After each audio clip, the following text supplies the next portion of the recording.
Ya, oke, kita ketemu lagi di talk show Solusi SDM bersama teman-teman dari Magnet Solusi Integra barengan MSC Consulting dan narasumber tamu. Tapi Bu Novi tadi pagi izin nggak sempat bisa hadir karena sedang ada di luar kota begitu ya. Jadi saya akan bersama narasumber tamu saja untuk perbincangan pagi ini. Selamat pagi sahabat Merkuri, saya Aldi Susanto, senang bisa kembali bersama Anda dan membahas topik kita pagi ini itu tentang tantangan teknologi terhadap skill karyawan. Hadir di studio sebagai narasumber tamu ada Ibu Asmaul Husna SEMMT, CEO dari PT Lai Asah Trans. Yeah. Mudah-mudahan saya nggak salah sebut. Panggilan beliau adalah Ibu Uul. Ya, selamat pagi Bu Uul. Ya, selamat pagi. Apa kabar? Alhamdulillah kabar baik. Sehat ya Bu ya? Alhamdulillah sehat. Alhamdulillah sehat. Ya. Nanti kita akan ngobrol-ngobrol tentang tantangan teknologi terhadap skill karyawan. Dan kita kenalan dulu ya sama PT Lai Asah Trans. Ya. Mudah-mudahan saya nggak salah sebut ya, benar ya Bu ya? Benar Pak. Lai Asah Trans. Ya. Ibu Uul ini CEO. Ini perusahaan yang bergerak di bidang apa Bu?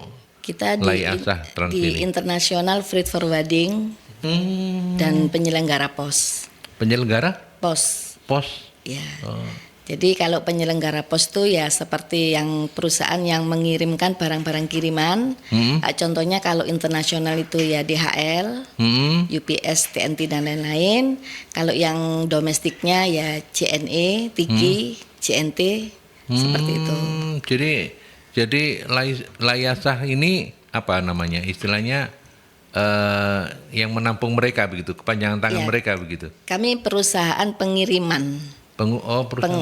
Pengiriman barang kiriman dari PT-PT tadi itu dikirimnya via ini. Bukan, jadi bidang usaha kami sama dengan DHL dan lain-lain tadi yang saya sebutkan. Nah, kami ini izinnya penyelenggara pos yang mengeluarkan Kominfo. Sekarang Komdigi ya. Komdigi ya. Izinnya yang menerbitkan Komdigi karena kami itu di pelayanan pos Pak. Cuman bukan dalam bentuk dokumen saja atau surat, tapi juga dalam bentuk barang. Dalam bentuk barang. Ya. Dan itu skupnya regional atau lokal.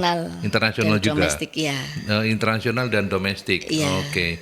Kalau di dalam kota begitu juga boleh? Boleh, tapi di saya tidak ada city courier.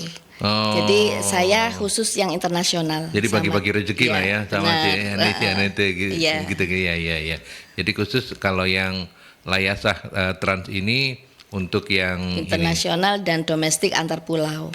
Domestik antar pulau, antar kota barangkali juga ya. Oke, sudah mulai kapan berdiri Lai Asah? 2008, Mbak. Oh, udah cukup lama ya. Lumayan. Kantor di mana, Bu? Di Perak Timur 512 Blok G nomor 7. So far so good? Alhamdulillah dengan berbagai macam situasi yang berubah-ubah, apalagi yang kayak Covid kemarin hari, itu ya sangat terpengaruh di industri logistik seperti kami. Ketika Covid memang turunnya lumayan ya Bu ya, kerasa ya? Kerasa untuk yang domestiknya Pak, tapi untuk yang internasionalnya, karena kiriman barang-barang teman-teman PMI dari luar negeri tidak terpengaruh. Iya. Itu yang masih membantu. Masih membantu. Sekarang sudah mulai pulih Bu. Apa istilahnya ini? Forwarding ya? Forwarding. Iya, sudah mulai pulih 100%. Saat ini untuk yang internasional yang lewat laut, bukan yang barang kiriman, itu terkendala di situasi geopolitik yang di Timur Tengah Pak. Itu juga ya. Iya, karena itu berpengaruh ke ocean freight-nya kami. Jadi ocean freight kami menjadi lebih mahal dan space kapal juga menjadi terbatas karena tidak semua kapal bisa melintas di jalur Laut Merah. Laut Merah. Iya. Tingkat resikonya juga menjadi lebih tinggi. Lebih tinggi, ya. Waktunya lebih lama karena muter. Tapi yang menarik itu ini forwarding tapi yang CEO-nya perempuan begitu ya. Iya. Luar biasa ya. Tapi membangun bisnis ini bersama suami, Bapak, atau Bu Uul sendiri secara pribadi. Ini perusahaan sendiri ya Bu ya? Perusahaan sendiri. Ketika membangun itu? Ya kebetulan karena saya backgroundnya memang di freight forwarding, karena dulu pernah kerja di perusahaan freight forwarding, Pak. Oh, Iya. oke.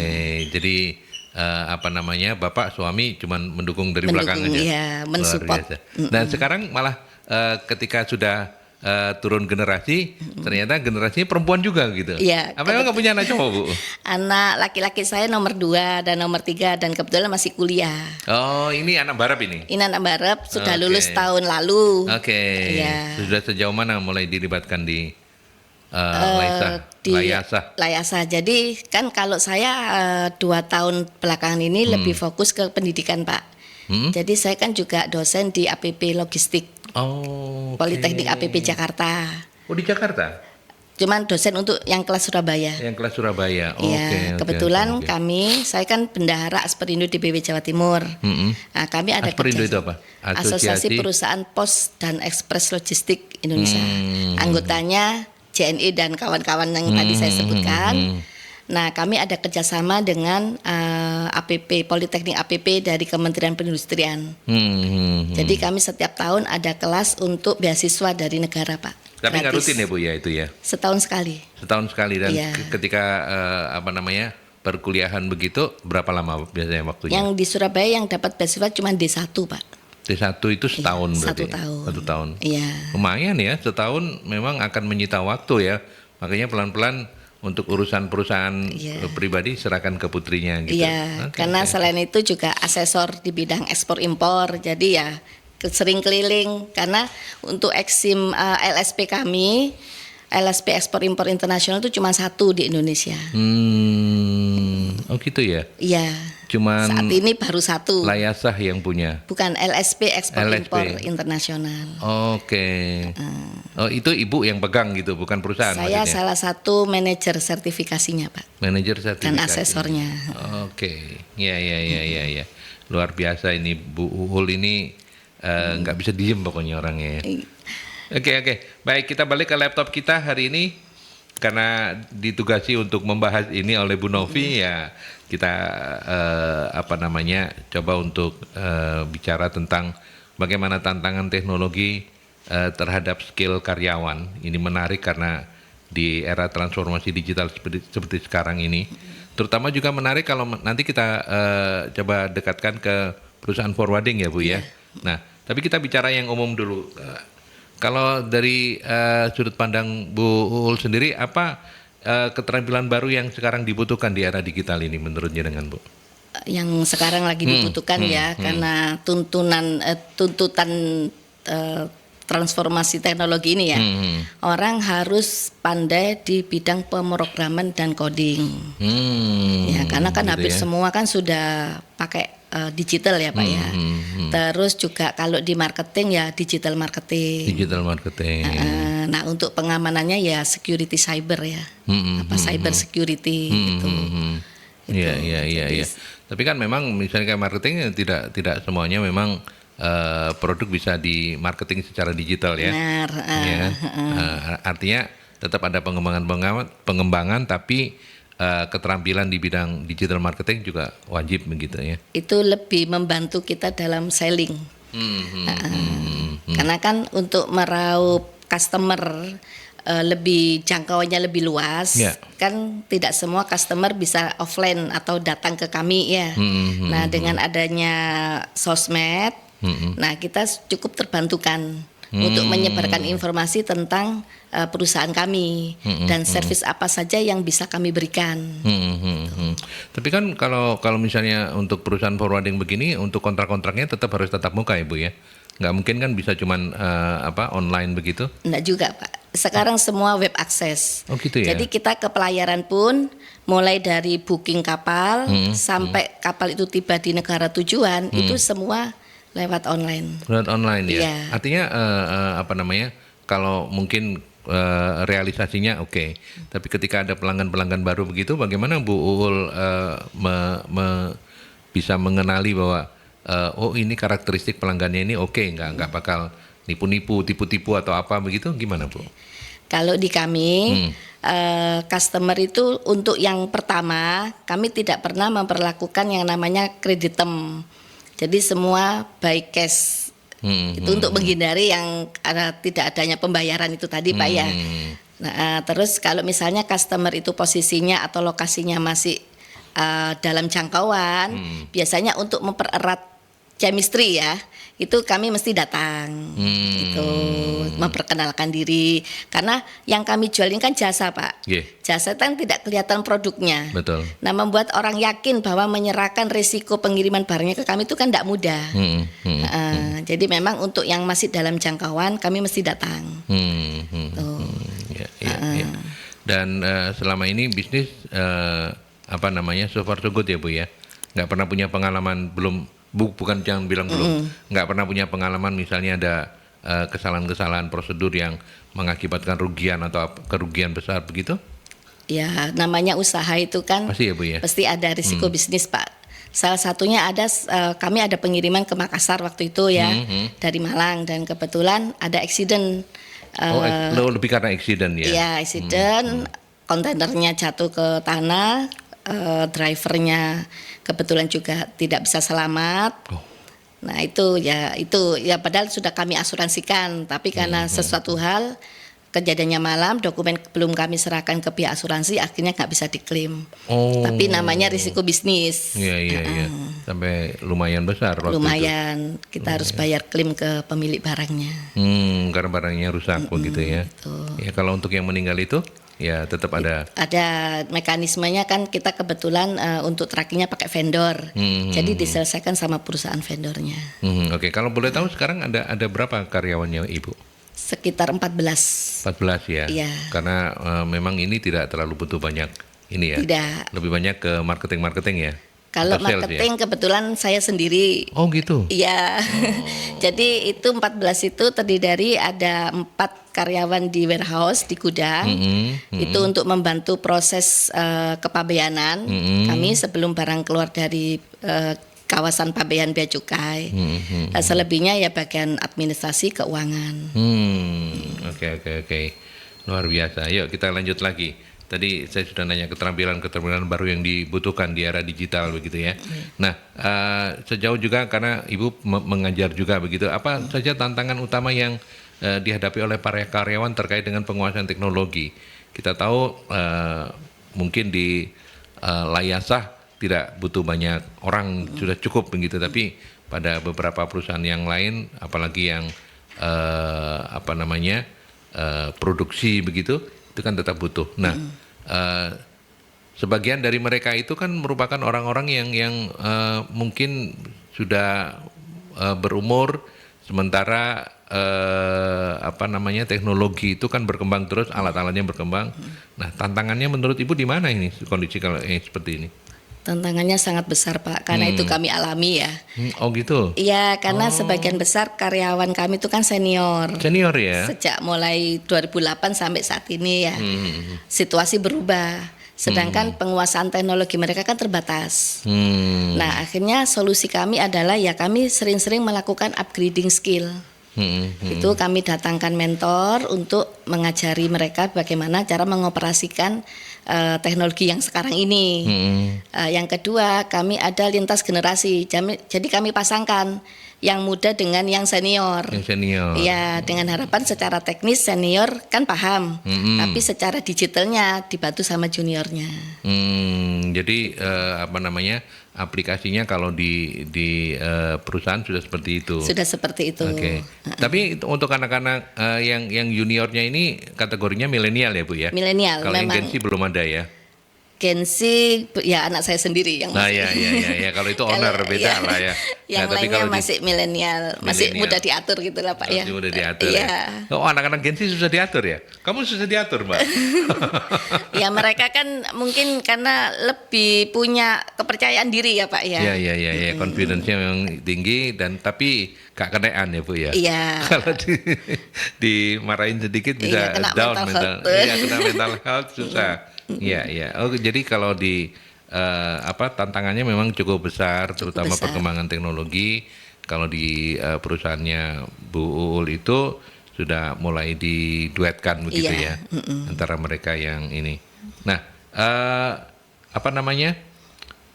kenapa di sekarang ini skill adaptasi itu menjadi sama pentingnya dengan skill teknis. Artinya orang tidak harus menguasai teknis saja, tapi harus bisa terus beradaptasi dengan. Kenapa kalau menurut Ibu? Karena perkembangan teknologi itu pesat dan dinamis, Pak. Jadi apa yang kita bisain sekarang belum tentu itu masih bisa applicable di masa yang akan datang.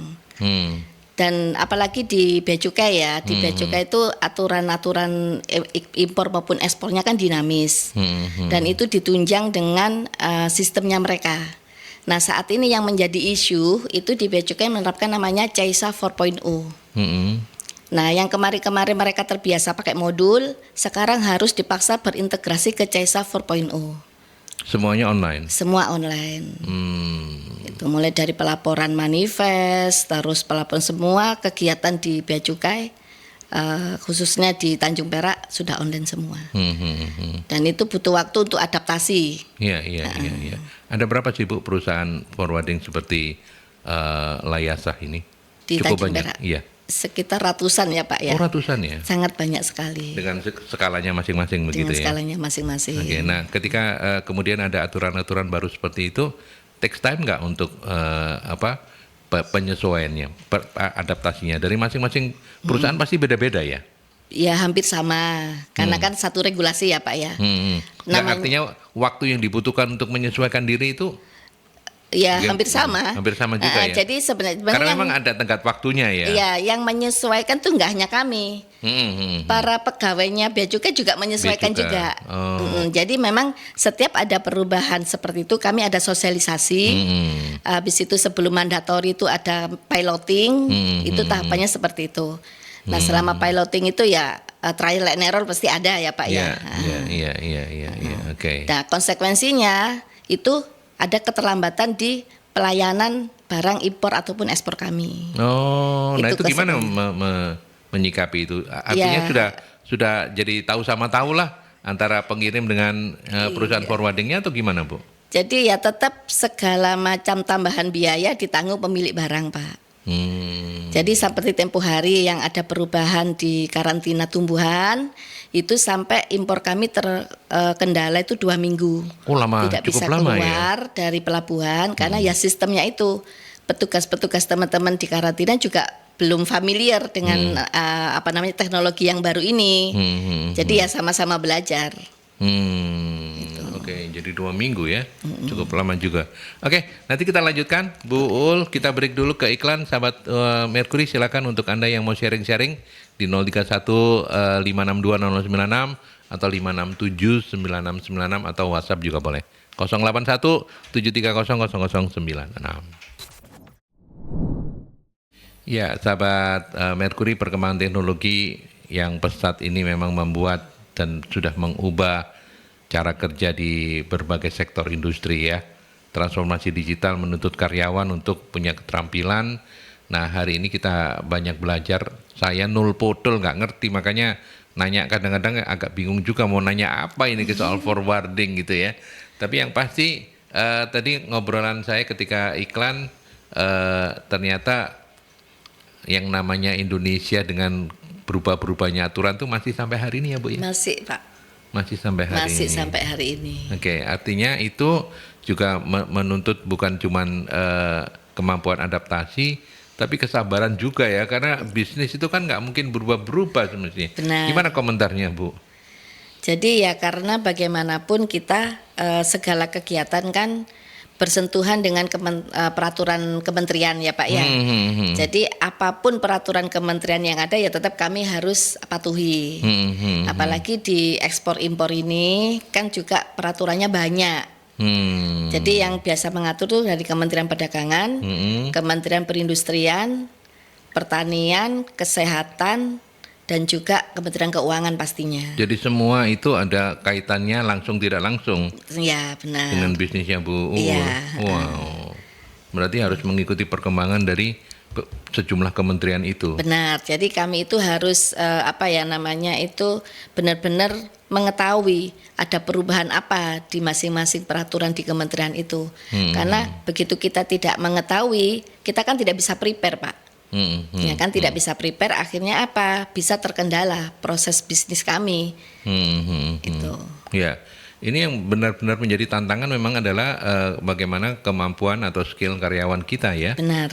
Karena, nah kalau di tempatnya di Layasah sendiri seperti apa Bu? Selain tadi itu ditrainingkan mereka ya, Iya. dihadirkan mentornya. Iya. Kemudian apalagi Bu? Yaitu kolaborasi antar generasi Yeah. itu sama, yaitu tadi kami lebih banyak ke memasangkan antara yang senior dan junior untuk bisa saling melengkapi. Karena kalau kemampuan teknis kan senior lebih mampu, tapi dia punya keterbatasan dalam mengaplikasikan ke digitalisasinya.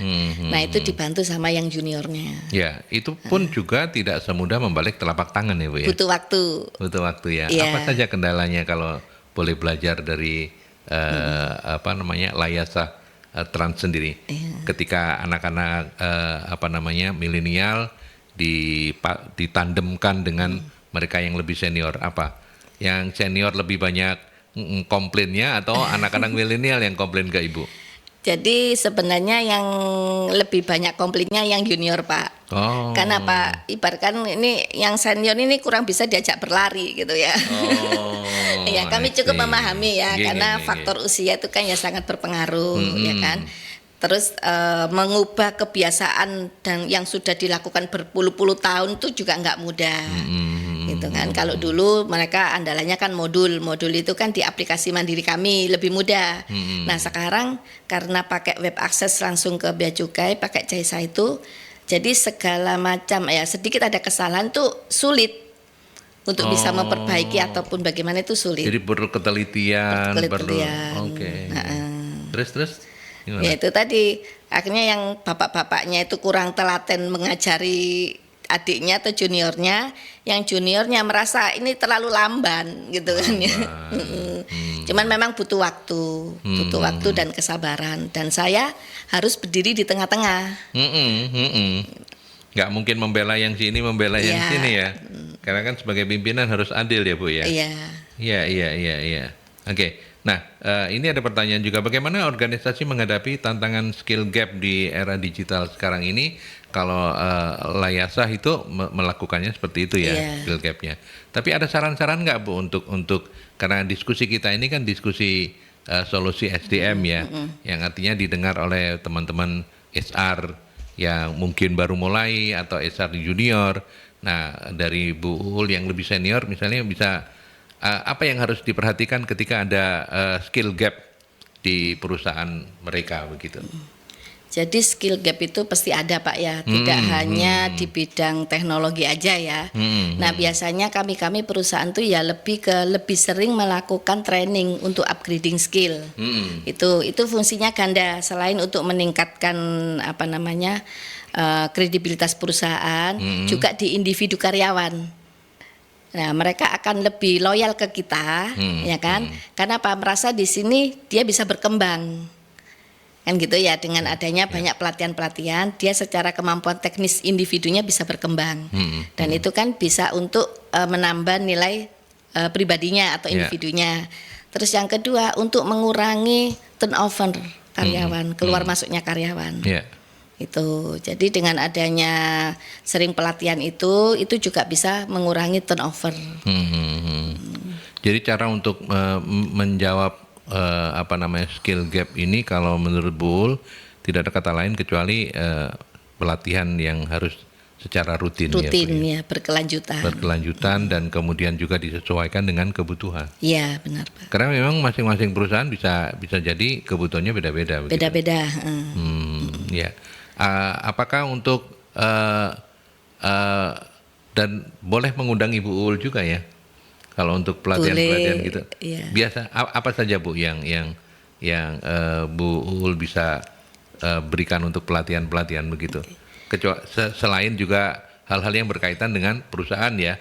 Apa ekspor impor atau apa aja. Biasanya saya jadi trainer itu di bidang logistik, supply chain, karena kebetulan itu sinergi dengan pendidikan saya, supply chain, terus yang terakhir itu ya warehousing management, itu biasanya ekspor impor pasti ya Pak, tentang kepabeanan. Gitu. Kalau yang APP tadi apa Bu? Yang APP? Itu Politeknik APP itu kita di D1 logistik Pak. Jadi mengajari mahasiswa mulai dari penerimaan barang, terus sistem informasinya, memasukkan menginput data ke komputer, sampai mendelivery, mencari rute yang terdekat. Karena ujung-ujungnya semua perusahaan itu kan efisiensi, efektivitas dan efisiensi. Jadi kami didik para mahasiswa itu untuk bisa melakukan di semua bidang tersebut. Begitu. Iya. Iya. Ibu Novi mengirim foto dari lokasi beliau sedang ada di Cilacap ini katanya. Iya. Baik. Terima kasih Monitor by On Air Radio Online. Terima kasih banyak Bu Novi. Sukses untuk pekerjaannya. Ini kayaknya ngejar tenggat waktu Akhir tahun Pak. Iya. Bentar lagi udah liburan ya. Benar. Bukan cuma MSI yang liburan, tapi perusahaan-perusahaannya juga pada liburan. Iya. Kalau forwarding ada libur nggak Bu? Nggak ada. Nggak ada ya? Nggak ada. Jalan terus ya? Jalan terus Ajar kecuali terus. ya libur hari besar kayak Natal tanggal 25. Nah itu pun kami ada yang piket Pak. Tapi kepabeanannya nggak libur juga? Untuk yang impor libur. Untuk yang impor libur? Tapi yang ekspor ada yang piket. Oh gitu. Karena kan memang kita menggalakkan ekspor kan Pak ya. Itu kan sudah menjadi agenda nasional ya, menggalakkan ekspor. Jadi teman-teman Bea Cukai itu kalau pas hari libur untuk ekspor tetap dilayani. Oh gitu. Iya, ada petugas yang piket dan kami juga menyesuaikan. Tapi kalau impor mereka tutup dulu. Iya. Kalau yang regional, yang lokalan, yang antar daerah, antar pulau, antar kota begitu, tetap. Kalau yang regional atau domestik itu otomatis driver nggak libur, tidak mengenal waktu ya Pak ya. Okay. Cuman kalau office kami di hari Minggu libur. Office hari Minggu libur. Ya, jadi kalau ada delivery ya kita lakukan di hari Seninnya. Kalau Nataru itu cuma libur di tanggal-tanggal merah doang aja. Iya. Oke, kalau Idul Fitri? Idul Fitri ikut cuti nasional. Ikut cuti nasional. Ya, karena kami tracking juga susah jalan kan Pak, ada pembatasan. Ada pembatasan ya. Iya. Oke. Nah, kalau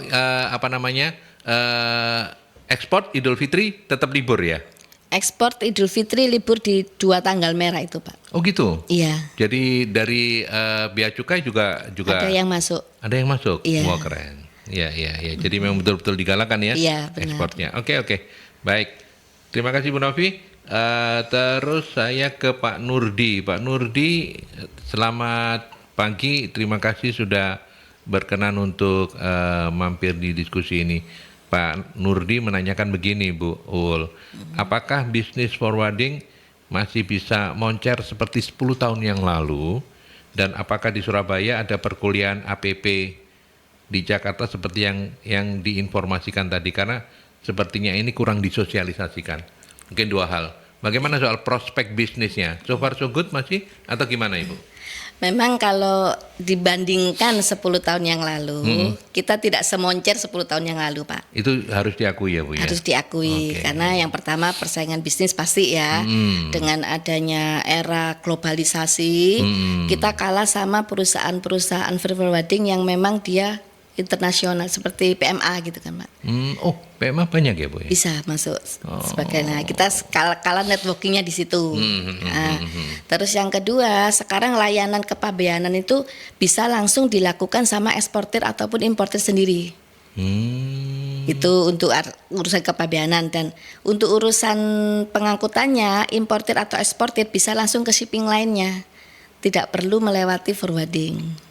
Oh gitu. Ya, jadi kita forwarding kan posisi di tengah-tengah nih Pak, antara pemilik barang dengan pemilik kapal.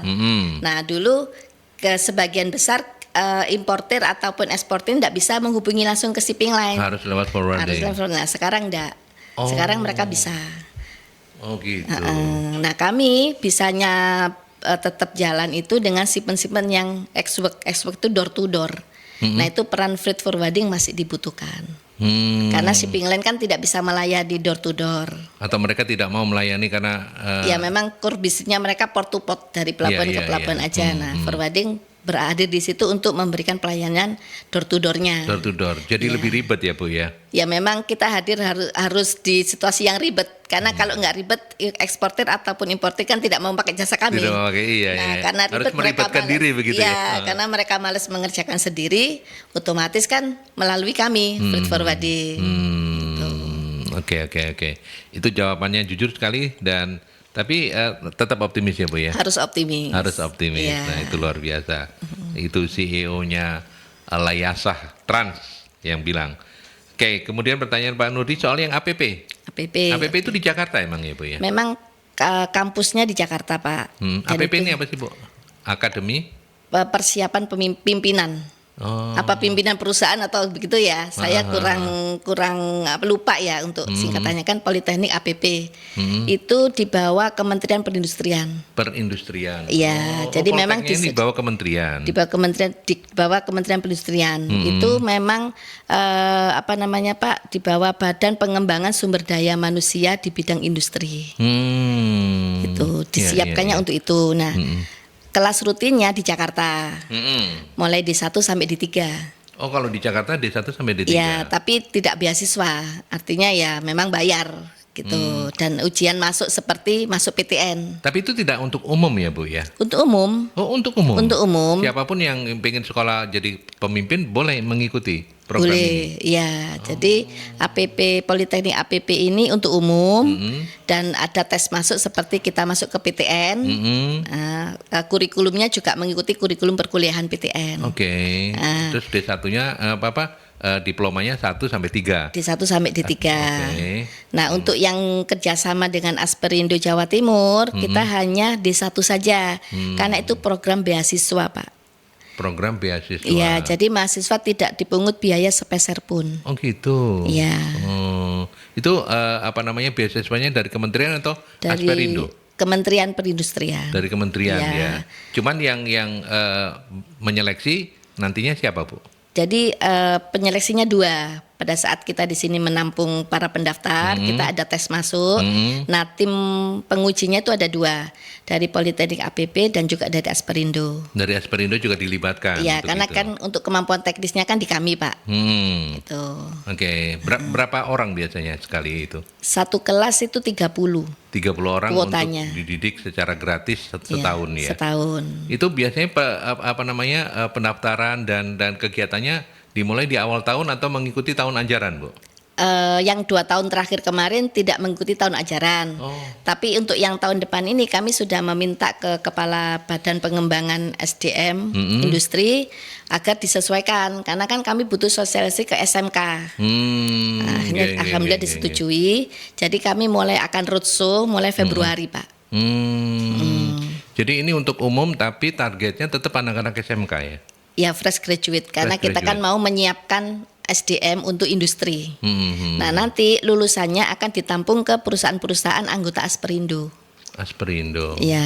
Asperindo itu sekali lagi asosiasi perusahaan Pos Ekspres dan Logistik Indonesia. Pos Ekspres dan Logistik Indonesia. Ya. Oke. Itu jawabannya Pak Nurdi, sudah sangat lengkap saya kira. Mudah-mudahan berarti ini kalau untuk kelas berikutnya itu nanti sekitar bulan Juli ya Bu ya? Juli ya? Iya. Sekarang pendaftaran biasanya mulai apa? Awal tahun? Awal tahun ya. Sekarang jangan dulu karena belum dibuka ya? Belum.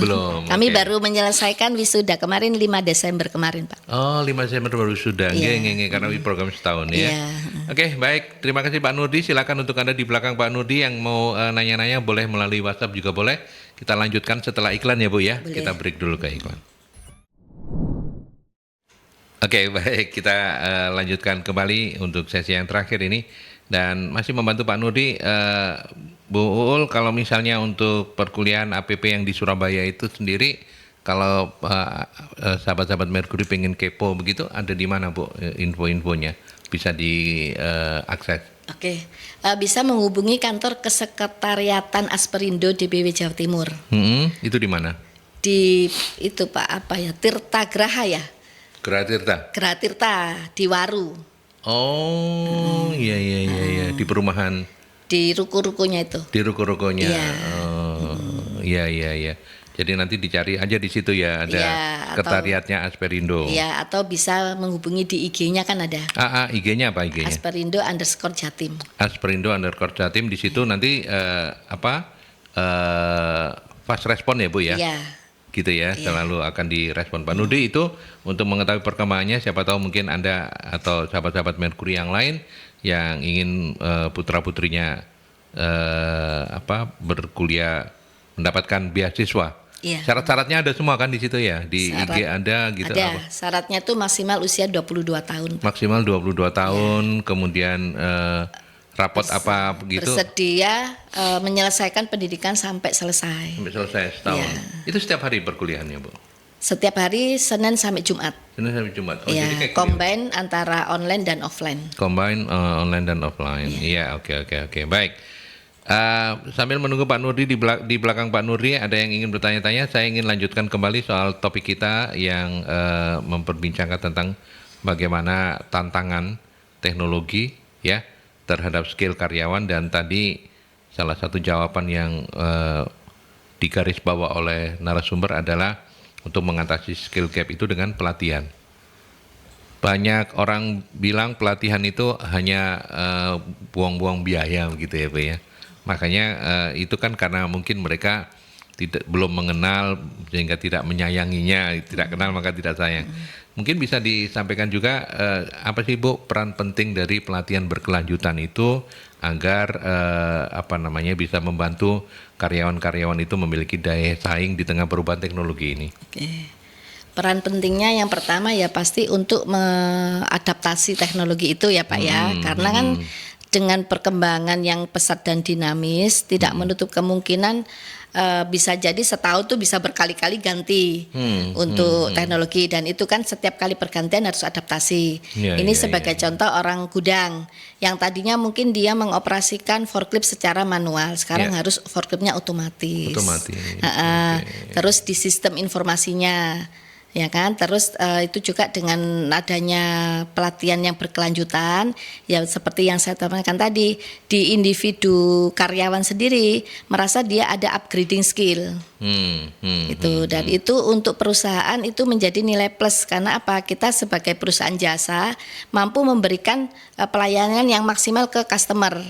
Kalau misalnya karyawan-karyawan kita semua capable di bidangnya, juga untuk mengukur efisiensi perusahaan tercapai apa tidak. Kita bisa mengukurnya dari sebelum pelatihan dan sesudah pelatihan. Apakah ada penambahan waktu atau pengurangan waktu dari seorang karyawan tersebut dalam menyelesaikan pekerjaannya. Itu terus dari segi biaya. Misalkan ada pelatihan tentang routing ya. Nah, sebelum pelatihan mungkin dia untuk mencapai pengiriman ke suatu daerah, dia rutenya belum yang efektif, tapi setelah pelatihan dia bisa memutuskan rute yang lebih efektif. Oh, memilih rute itu juga ada pelatihannya? Ada rumusnya, ada pelatihannya. Oh, jadi penentuan distributor center juga ada. Iya. Buat kurir-kurir itu nggak cuma geber-geber aja nih. Ada ya Bu ya? Ada, terus mapping tempat naruh barangnya itu di mana, itu juga ada. Dan itu kalau misalkan tidak kita rutin upgrading untuk skillnya, kan juga kadang-kadang yang mungkin suatu wilayah sini dulu ikut regional mana, terus sekarang berubah pemekaran wilayah itu ataupun yang lain. Nah itu kan juga akan merubah rute juga. Ya paham, karena kewilayahannya berubah maka semuanya ikut berubah. Begitu ya. Karena kami kan harus menentukan ini ikut distributor center yang mana. Masing-masing regional kan punya wilayah sendiri-sendiri. Oke. Jadi sampai segitu-gitunya, makanya memilih rute itu juga ada pelatihannya gitu. Tapi ini bukan untuk berangkat kerja atau pulang kerja loh ya, bukan ya. Kalau itu sih sakarep-karepnya jenengan itu boleh saja gitu. Tapi yang pasti itu, dan sebenarnya dengan melakukan secara sustainable, secara berkelanjutan pelatihan itu kalau dihitung kos malah lebih kecil sebenarnya. Iya, lebih efisien karena karyawan lebih efektif kerjanya dan bisa lebih efisien dalam segi biaya. Karena kan ya pasti wajar Pak, dari yang tidak tahu menjadi yang tahu kan pasti ada perubahan. Iya. Tapi perkembangan teknologi ini juga menjadi kos untuk manajemen ya, karena misalnya katakanlah tadi sempat disebut-sebut forklift. Kalau dulunya manual, sekarang jadi ini mesti pengadaan lagi gitu ya. Ya memang cost di awal. Oke. Tapi itu nanti untuk efisiensi akan jauh lebih efisien. Gitu ya Bu ya, sudah terbukti memang itu Sudah ya. terbukti. Jadi sekarang kayak misalnya gudang-gudang untuk perusahaan kurir yang besar-besar, Iya. kan sistem sortir sudah secara elektronik, secara digital Pak.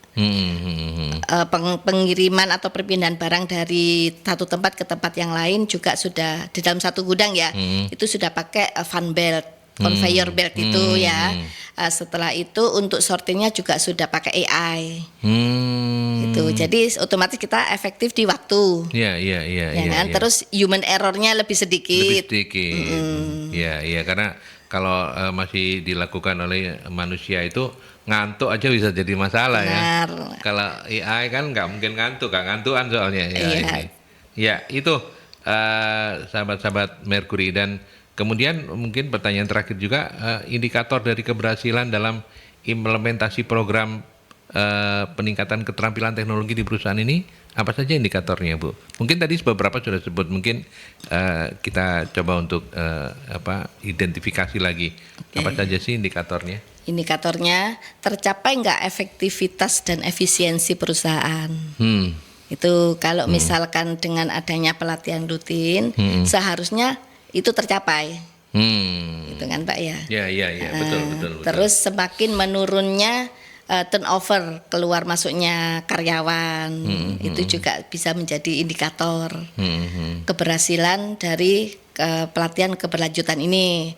Terus menekan human error yang tadi itu juga.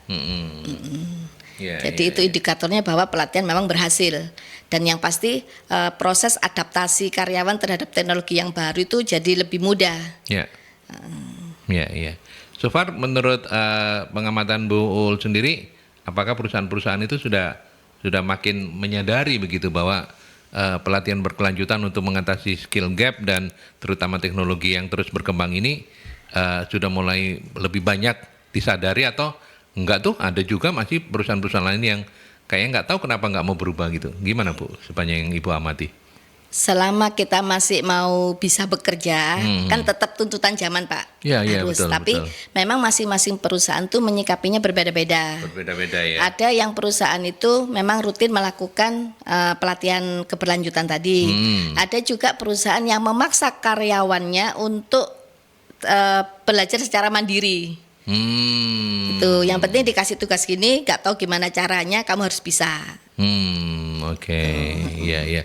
Tapi keniscayaannya adalah semua tidak mungkin bisa menolak perkembangan teknologi. Tidak bisa menolak. Kalau masih mau tetap bekerja. Ya, sebagai betul. contoh yang di handphone Nokia dulu kan dia tetap kekeh dengan teknologinya. Akhirnya kan tergerus Pak. Tergerus dan sekarang udah mulai dilupakan banyak orang gitu ya, mereknya gitu. Oke, kita tutup dengan closing statement dari narasumber untuk pagi hari. Oh, tapi sebentar, ini ada Pak Reno, Pak Reno hampir ketinggalan Pak jenengan. Pak Reno menanyakan gini, munculnya teknologi seperti otomasi dan kecerdasan buatan atau AI itu membuat beberapa pekerjaan manusia menjadi usang. Bagaimana kemudian Layasak Trans menyikapi kondisi ini? Jadi memang itu nggak humanis ya Pak ya. Iya kan? Karena dengan adanya teknologi ya mau tidak mau yang dulu mungkin harus dikerjakan 10 orang, sekarang cukup 1 orang operator. Iya, padat modal kalau yang sekarang, bukan padat karya gitu padat ya. Karya. Cuman ya kembali lagi di kami PT Layasa Trans, kami tetap mempertahankan karyawan-karyawan senior kami. Gitu. Karena kami secanggih apapun teknologi tetap dibutuhkan kemampuan teknik humannya. Iya. Oke. Berarti kalau di Layasak itu tetap bukan cuma pertimbangan humanisme ya, kalau mempertahankan orang-orangnya, tapi memang karena ada keyakinan bahwa mau canggih seperti apapun tetap butuh orang lah ya. Benar. Untuk itu Iya. gitu. Oke. Jadi nggak gampang-gampang menyelesaikan orang ya Bu ya. Iya. Luar biasa. Jangan-jangan di situ malah rezekinya makin banyak ya Bu ya. Alhamdulillah. Oke, Pak Reno, itu kalau Anda pengen belajar dari Layasak Trans ya, filosofinya sudah disampaikan oleh bosnya langsung itu, Dan Bu Uul sebagai akhir dari diskusi kita, apa closing statement-nya Bu? Dari apa yang sudah kita diskusikan mungkin bisa dirangkum dalam satu dua kalimat begitu untuk closing statement. Monggo silakan. Oke. Closing statement dari kami bahwa jangan jadikan perkembangan teknologi itu untuk menghapus sosial. Ya. Itu jadi dengan perkembangan teknologi jangan sampai kita kehilangan jiwa sosial kita. Oke. Itu. Jadi teknologi boleh berkembang terus, tapi jiwa sosial kita juga tidak boleh mati karena itu. Benar. Ya, bagaimanapun pertimbangan-pertimbangan sosial, humanis itu tetap harus ada. Itu menjadi salah satu mission dari Layasah ya. Iya, benar Pak. Oke, baik. Terima kasih banyak untuk Ibu Asmaul Husna SE MMT, CEO dari PT Layasah Trans. Matur nuwun sudah berkenan hadir Ibu. Sehat-sehat terus, sukses untuk Layasah ke depannya. Amin. Kapan-kapan mudah-mudahan kita bisa ngobrol lagi ya. Iya, siap Pak. Baiklah. Itu saya mewakili narasumber juga pamit dari Talkshow Solusi SDM, dan kita ketemu dalam perbincangan selanjutnya untuk talkshow kita. Sampai ketemu dalam perbincangan selanjutnya. Selamat pagi.